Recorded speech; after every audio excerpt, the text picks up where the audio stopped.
Good morning children. ఇప్పుడు మనం 3 అంకెల సంఖ్యను ఒక అంకె సంఖ్యతో భాగాహారం చేయడం ఎలాగో తెలుసుకుందాం. ఇక్కడ మనకి పేజ్ నెంబర్ 5లో టెక్స్ట్ బుక్లో ఒక ప్రాబ్లం ఇచ్చారు చూడండి. 268 నిమ్మ పండ్లను సమానంగా 2 బుట్టల్లో పేర్చితే ఒక్కొక్క బుట్టలో ఎన్ని నిమ్మ పండ్లు పెట్టవచ్చు? 268 నిమ్మ పండ్లను సమానంగా 2 బుట్టల్లో పేర్చితే ఒక్కొక్క బుట్టలో ఎన్ని నిమ్మ పండ్లు పెట్టవచ్చు? అంటే ఏం చేయాలి? ఇది 268 నిమ్మ పండ్లను 2 బుట్టల్లో సర్దాలి, అంటే భాగాహారం చేయాలి. 268ని 2 చే భాగాహారం చేయాలి. 268ని 2 చేత భాగాహారం చేయాలంటే మీకు ఏ ఎక్కం బాగా తెలిసి ఉంటే బాగుంటుంది. రెండో ఎక్కం తెలుసుకుని ఉండాలి. రెండో ఎక్కం మీ అందరికి వచ్చు కదా. ఒకసారి రెండో ఎక్కం చూడండి. 2 1s are 2, 2 2s are 4, 2 3s are 6, 2 4s are 8, 2 5s are 10, 2 6s are 12, 2 7s are 14, 2 8s are 16, 2 9s are 18, 2 10s are 20. ఇక్కడ ఫస్ట్ మనకు కావాల్సింది 100 ప్లేస్ నుంచి చూస్తాం కాబట్టి మనం భాగాహారం ఎప్పుడు కూడా గుణకారం అయితే 1s ప్లేస్ నుంచి చూస్తాం, భాగాహారం అయితే 100 ప్లేస్ నుంచి చూస్తాం. ఫస్ట్ 2 ఉంది కాబట్టి ఈ రెండో ఎక్కంలో 2 ఎక్కడ ఉందో చూసుకోండి. 2 1s are 2, 1 2 2, 2 2 4, 4 అంటే ఎక్కువైపోతుంది, మనకు 2 కావాలి కాబట్టి ఫస్ట్ చూస్తాం. కాబట్టి 2 1s are కాబట్టి 1 2 2, 2 1s are 2. భాగాహారం అంటే తీసివేత ఇంతకుముందు చెప్పుకున్నాం. 2లోంచి 2 సబ్స్ట్రాక్ట్ చేస్తే అంత 0 వస్తుంది. 2 - 2 యూ గెట్ 0. 2లోంచి 2 తీస్తే 0 వచ్చింది. ఇప్పుడు మనం పక్కనే ఉన్నటువంటి 10వ స్థానంలో ఉన్నటువంటి 6ని కిందకి దించుకోవాలి. 6 మీరు అర్థం కావడం కోసం ఇలా ఎర్ర మార్క్ కూడా వేసుకోవచ్చు. 6. ఇప్పుడు రెండో ఎక్కంలో 6 ఎక్కడ ఉందో చూడండి. 1 2 2, 2 2 4, 3 2 6. 6 ఎగ్జాక్ట్గా ఉంది కాబట్టి 3 చూడండి, ఇలా గుర్తుపెట్టుకోండి. 3 2 అంటే ఇక్కడ 6 వస్తుంది. 6 వేసుకుంటే మనకు బాగా ఈజీగా మనకు కన్ఫ్యూజ్ అవ్వం. 6లోంచి 6 తీసేస్తే 0 వస్తుంది. ఇప్పుడు మీరు మళ్ళీ 8ని కిందకి దించుకోవాలి.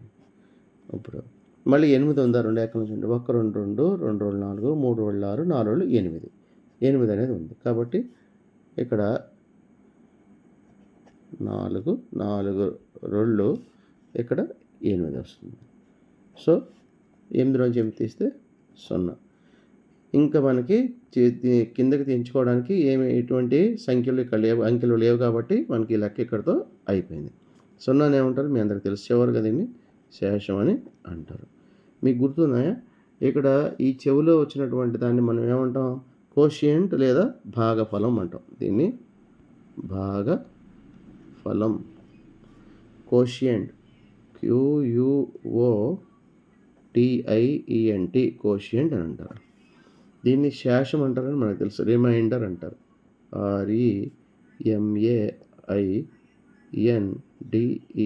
రిమైండర్. మళ్ళీ ఒకసారి గుర్తు చేస్తున్నాను మీకు. మనం ఏదైతే విడగొట్టవలసి వస్తుందో దాన్ని మనం విభాజ్యం అంటాం. విభాజ్యం. దాన్ని ఇంగ్లీష్లో డివిడెండ్ అంటారు. డివిడెండ్. ఈ రెండుని మనం డివైజర్ అంటాం. DIVISOR, divisor. దీన్ని మనం విభాజకం అంటాం. విభాజకం. సో ఇక్కడ మనకి ఎంతగా సమాధానం వచ్చింది? భాగఫలం. ఇది మనకి జవాబు. అంటే 134. అంటే 268 నిమ్మ పండ్లను 2 బుట్టల్లో సమానంగా సర్దితే ఒక్కొక్క బుట్టలో 134 పండ్లు వస్తాయి. చివరికి ఒక పండు కూడా ఏమీ మిగలదు అని దీని అర్థము. ఇప్పుడు మనకి ఇంకొక లెక్క కూడా ఇచ్చారు చూడండి. రెండవ ఉదాహరణ. 384 కుర్చీలను 6 గదుల్లో సమానంగా వేశారు. ఒక్కొక్క గదిలో వేసిన కుర్చీలు ఎన్ని? 384 కుర్చీలను 6 గదుల్లో సమానంగా వేశారు. ఒక్కొక్క గదిలో వేసిన కుర్చీలు ఎన్ని? మొత్తం కుర్చీలు ఎన్ని? 384. మొత్తం కుర్చీలు 384. ఎన్ని గదుల్లో వేశారు? 6 గదుల్లో వేశారు మనకి. అంటే 384ని మనం 6 చేత భాగాహారం చేయాలి. 384ని 6 చేత భాగాహారం చేయాలి. మనకి 6 చేత భాగాహారం చేయాలంటే ఏ టేబుల్ రావాలి? 6 ఎక్కం రావాలి. మీ అందరికి తెలుసు, ఒకసారి గుర్తు చేస్తాను. 1 6, 6, 2 6, 12, 3 6, 18, 4 6, 24, 5 ఆరులు 30, 6 ఆరులు 36, 7 ఆరులు 42, 8 ఆరులు 48, 9 ఆరులు 54, 10 ఆరులు 60. ఇప్పుడు మనం ఫస్ట్ ఏం చూసుకోవాలి, వందల స్థానంలో 3ని చూసుకోవాలి. 3 మరి 6 కన్నా చిన్నది కాబట్టి ఈ 6 ఎక్కంలో ఈ 3 అనేది ఉండదు 6 టేబుల్లో. కాబట్టి 2 స్థానాలు చూసుకోవాలి. అంటే ఎంత, 38 చూసుకోవాలి. 6 ఎక్కంలో 38 ఉందో, 1 6 6, 2 6 12, 3 6 18, 4 6 24, 5 6 30, 6 6 36, 7 6 42 ఎక్కువైపోతుంది. మనకి ఎంత కావాలి, 38 మాత్రమే కావాలి. ఇక్కడ 42 ఎక్కువైంది కాబట్టి దాని ముందు ఎంత ఉంది, 36 ఉంది. 6 ఆరులు 36, 6 ఆరులు 36. తీసివేస్తే 38 నుంచి 36 తీస్తే 2 వస్తుంది.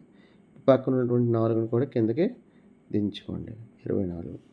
6 ఎక్కంలో 24 ఉంది. 1 6 2 6 12, 3 6 18, 4 6 24, 4 6 24.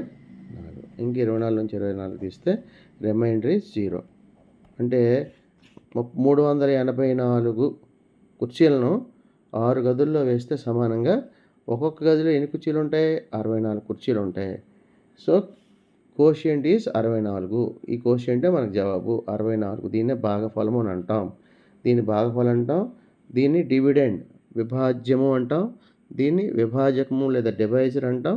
దీన్ని శేషము రిమైండర్ అంటాం. అంటే 384 కుర్చీలను 6 గదుల్లో సమానంగా వేస్తే ఒక్కొక్క గదిలో 64 కుర్చీలు వచ్చి ఇంకా కుర్చీలేవి మిగలవు, అన్నీ సరిపోతాయి. మనకి టెక్స్ట్ బుక్లో పేజ్ నెంబర్ 7లో 3 భాగాహారాలు ఇచ్చారు. అది కాకుండా ఒక రాత లెక్క కూడా ఇచ్చారు. ఇందులో మనం ఒక లెక్కను చేద్దాం.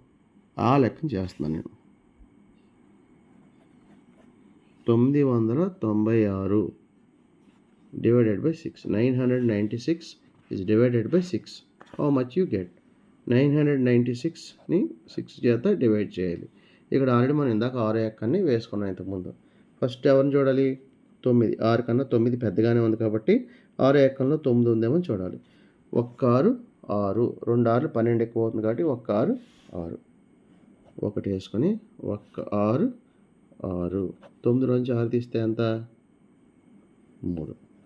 మనం మళ్ళీ 9ని దించుకోవాలి, 39. 1 6 6, 2 6 12, 3 6 18 ఇలా చదువుకుంటే మనకు 39 కావాలి.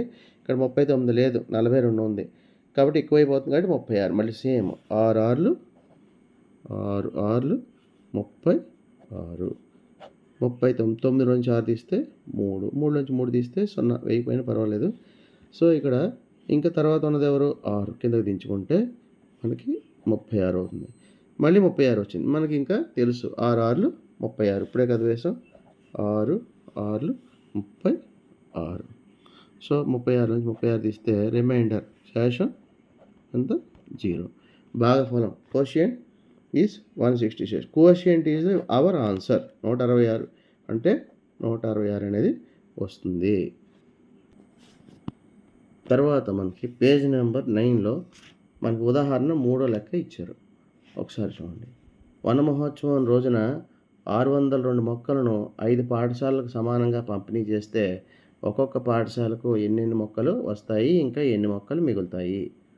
సో మనకి ఇందులో పంపిణీ చేయాల్సినటువంటి మొక్కలు ఎన్ని, 602 మొక్కలు ఉన్నాయి.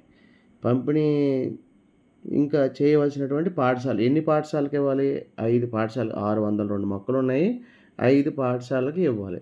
సో 5 స్కూల్స్కి డిస్ట్రిబ్యూట్ చేయాలి. కాబట్టి మనం 602ని 5 చేత భాగాహారం చేయాలి.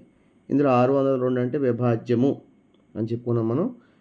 విభాజకము 5 అంటే భాగించవలసింది 602ని 5 చేత భాగాహారం చేయాలి.